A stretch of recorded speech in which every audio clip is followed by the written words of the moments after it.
Malawi Today. The DC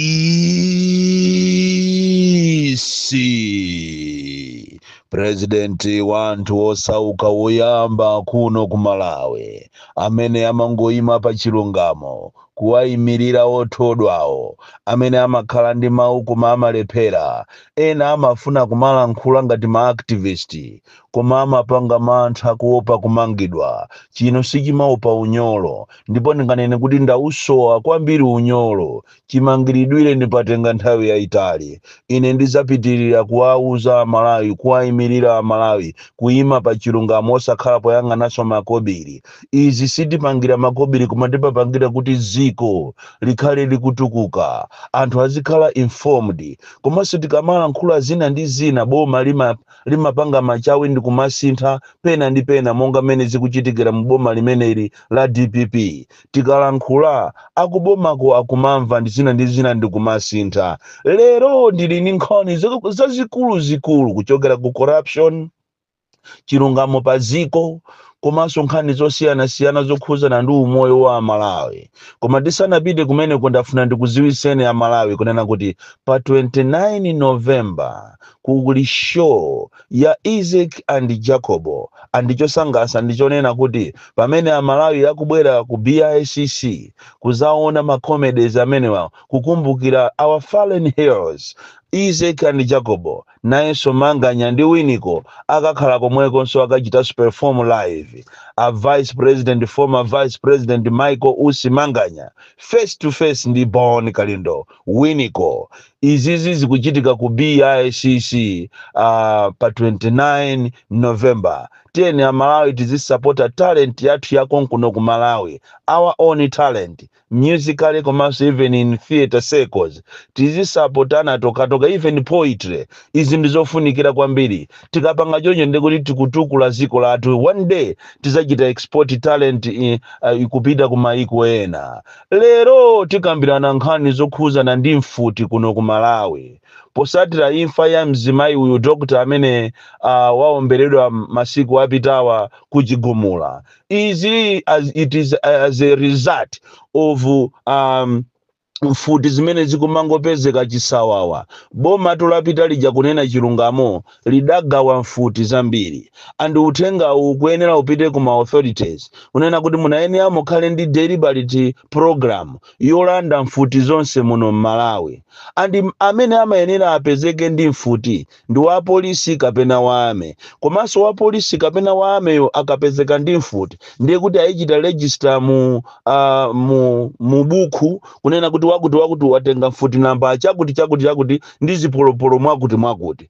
And kuno ku Malawi zaoneka kuti kuli mfuti zambiri unregistered zimene ngati ziko ngati sitisamala tiziphana chonchi pang'ono ndi pang'ono. And umazifunsa mafunso kuti kodi mfutizi amene mmapasira nje anthuwa azipani makamanga chipani chapita chija kumapasa anthu mfuti ngati mene amagawira nyemba kapena ngawere kapena ngumbi. Izi pang'ono ndi pang'ono ziko lathu likubwera lopsa kwambiri. Chitetezo chikuchiridwa compromised. It is slowly becoming a lawless country Malawi. So panafunikira kunena kuti mabwana kukubomako mupange daladala polisi yabwinobwino malamulo abwinobwino. Mfuti zosamangoperekaso chisawawayi. Anthu ambiri munomu ali ndi mfuti koma mukazisatira mfutizi ambiri wakungophera anthu.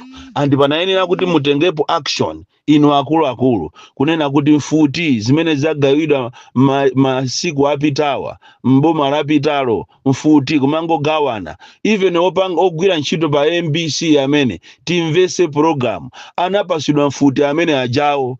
Munayenera muziwe zimene zikuti mfuti zikuyenera zilandidwe. Malawi muno muli mfuti zopsa andi kuliona ziko lake lomvesa chisoni. Anthu akufuna aziphana ndi mfuti. Andi izizi mukazilekerera ma authorities mukazilekerera pang'ono ndi pang'ono muno muzabwera nkhondo ndi yoopsa kwambiri. Ngati ena nsimaiziwa nkhondo takafuseni ma Rwandese kapena ma Burundians, muafuse kapena ma Mozambicans, muafuse mpite pa miranje pompa mpite pa deza mukafuse kuti kodi mfuti ni nkhondo ndi chani, mfuti imatani mfuti ndiyoopsa kwambiri, sitiyenera m'Malawi muno kuti tizikhala ndi mfuti. Anthu amene angavutike kwambiri nkhondo itayamba munomo ndi anthu osauka ifeyo, azigogo okalamba, anthu odwala, ana ndi amene angavutike, chifukwa chonena kuti ma authorities mwalekerera kwambiri kumaziona mfuti osazilanda. Aliyense wakhuta mbwanda zache uko adya ntoliro ache uko basi ndikumampasa mfuti. It is very very dangerous. Lero tikupita kumwanza makamaka kuneno kumene aboma mukuyenera mukhale ochenjera kwambiri ndi chimanga chimene mukupereka chogawagawachi. Kuneno kukuchitika za chinyengo koopsa, paneno 10 off ndi pamene matraki akuima ndikunyamula chimanga ma 3 tons kwa mavenda akapita nacho kuneno kuja kogawako ndikumakanamiza anthu kunena kuti chimanga chabedwa m'mapiri. Chikhaliye nicho akwa DC kuneno ma officials akumagulisa chimanga ja kwa mavenda ndikumana kunena kuti chimanga chabedwa posika m'mapiri, koma matraki akumaima paneno 10 off pasogolopo pali kachire pang'ono ndikumene akumachita offroad chimanga chija ndikumaika ma 3 tons kuagulisa ma vendors ndikumathawa nacho iwo aja atapanga ma millions. So uthenga umene ukupita kuboma mama wao ndonena kuti mupite cheki kuneno, andiso zimwina sizi kuchitika kuneno kokha, mchitidwe okuba muno m'Malawi uli ponse. Andale abe, anthu akumuzi abe, akwa DC abe, akwa agriculture abe, zimene zizi mchitidwe umene wokuba wa corruption ukukula kwambiri. So kuneno kuli mchitidwe woyipa kwambiri, ma officials akwa DC ndi akwa agriculture akumagulisa chimanga m'mapiri aneno 10 off ya neno.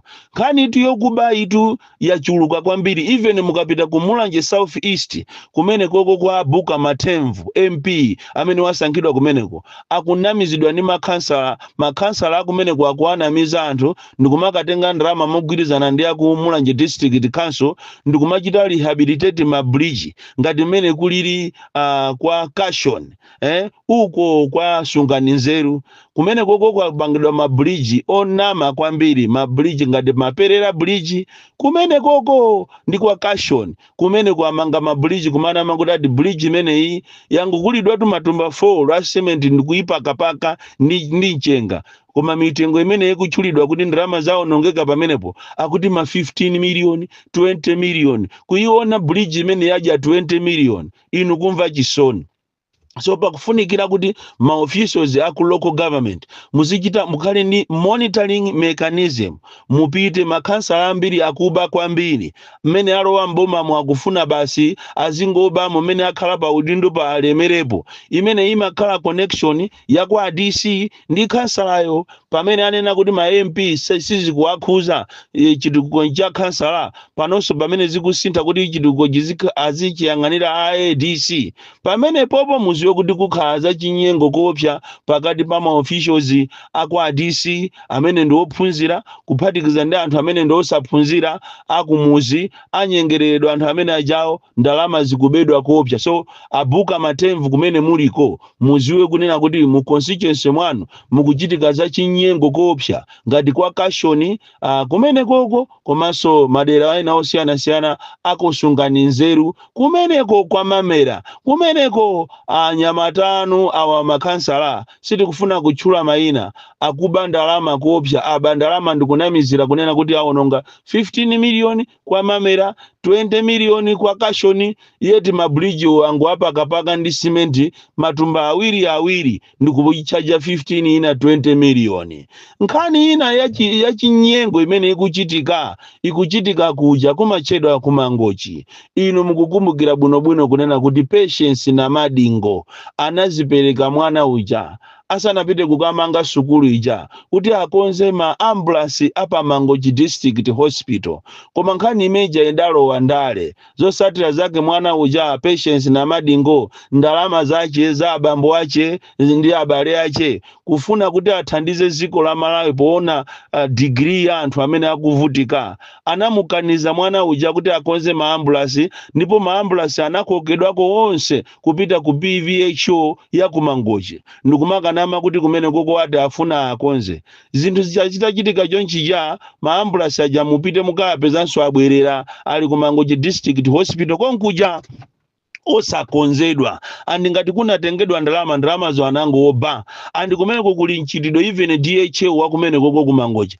akusunga magali moto awiri aziyendera yekha amene mauje ni makruza ukaoka inayo D4D akuyendera yekha amene kunyumba kwache malo mokuti aisiye gali moto ina imwina papu izithandizira kumaka nyamula ma patient lero mukapita kumangochi muona kuli chipulwa kuopsha muli kuli mavuto okhuzana ni maambulance andi yeti munthu ina wakukoma kwa bwino mtima anazipereka kuti atani akonze maambulance amene ajawo kodi akanakonza maambulance aja akanathandiza kwa ana madingo masa maambulance aja akanathandiza ziko kuno ku Malawi tili ndi vuto china chilichonse timachitengera ndale china chilichonse timapanga ndale izi ndizoopsa kwambiri leronso munthu lole mama ono ndi alirire anthu aku Salima makamaka amene amakalandira chithandizo ku Salima District Hospital kumene kuli mchitidwe obwera ku ntchito mochedwa kwambiri kuchokera anthu kufika 6 koloko ikumafika pakana 10 koloko madokotala ndi manesi asanafike ku ntchito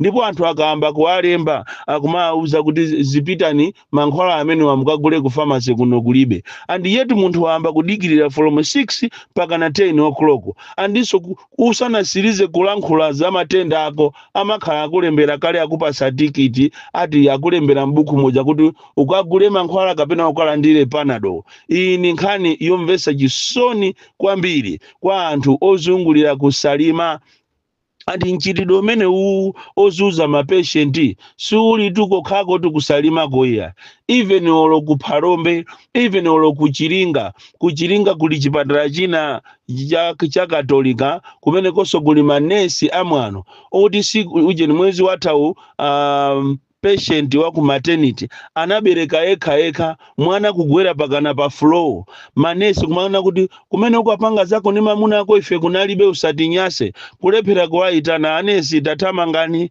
mwana akubadwa ali zako zimenezo anachita kutengera anthu ena achifundo ndikumuthandizira nzimayi muzipatala mutu anthu akukumana nazo zoopsa kwambiri muno Malawi tikupangana mwano tokha tikupangana nkhanza tokha izizi munayenera kuti aku Minister of Health muzikhala ndi monitoring team yomayenda kumakhala ndi ma surprise visit kumaona even olo a president amene olo a vice president amene a Jane Yansa komanso inuyo ajihana sometimes muzikhala ndi surprise visit kungofika pamalo ndikuona mene zinthu zikuyenera anthu akutayirira koopsa